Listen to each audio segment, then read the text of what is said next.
নমস্কার বন্ধুরা, আমার রান্নাঘরে সকল বন্ধুকে স্বাগত। আজকের রেসিপি ছিল ইলিশ ভাপা।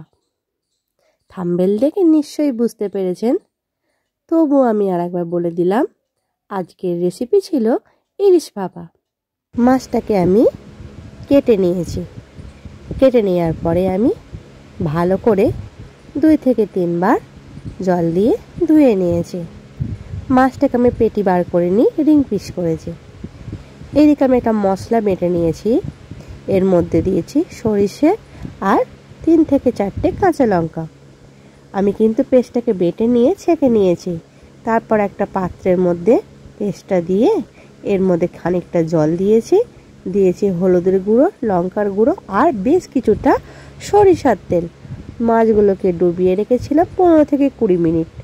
কড়াই গরম হতেই আমি দিয়ে দিলাম মাখানো কাঁচা ইলিশ মাছটা, আর কিছুটা লবণ দিয়েছি। 15 মিনিট ঢাকা দিয়ে নামিয়ে নিয়েছি। ইলিশ ভাপা, আমার ইলিশ ভাপা রেডি।